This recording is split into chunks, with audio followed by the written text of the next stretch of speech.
Hello বন্ধুরা, আশা করি সকলে খুব ভালো আছে। আমিও খুব ভালো আছি। আজ আমি বানাবো বাঙালির প্রিয় নিরামিষ খাবার আলু পোস্ত। তার জন্য আমি 4টে আলু কেটে ধুয়ে নিয়েছি। এবার কড়াই দিয়ে দেবো তেল। তেলের মধ্যে আলুগুলো দিয়ে দিয়েছি স্বাদ মতন লবণ। এবার দেখো আলুটা আমার লাল লাল করে ভেজে নেবো। এবার আমি একটা মশলা তৈরি করে নেবো। পোস্তটা একটু পেস্ট করে নেবো। পোস্তটা আমার একটু শুধু ঘুরিয়ে নিয়েছি, তারপর একটু জল দিয়ে দেবো। জল দিয়ে এবার পেস্টটা আমার বানানো হয়ে গেছে। এবার ভেজে রাখা আলুটা আমি তুলে নেবো।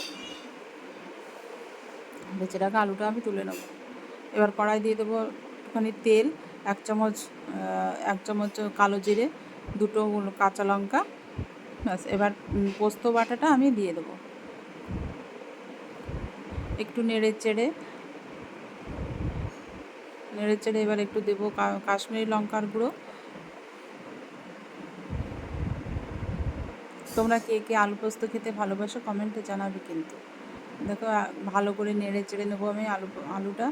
এবার দিয়ে দেবো একটু জল, 1 বাটি মতন জল দেবো।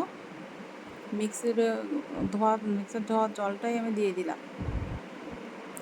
এবার একটু ঢাকা চাপা দিয়ে রেখে দেবো মিনিট 10। তারপরে দেখো আমার পোস্তটা প্রায় রেডি হয়ে গেছে। লবণ একটু কম ছিল, তো লবণ একটুখানি দিয়ে দিয়েছি। তোমরা কে কে এরকম আলু পোস্ত খেতে ভালোবাসো কমেন্টে জানাবে কিন্তু। আর আমার ভিডিওটা ভালো লাগলে লাইক কমেন্ট শেয়ার করে দিও।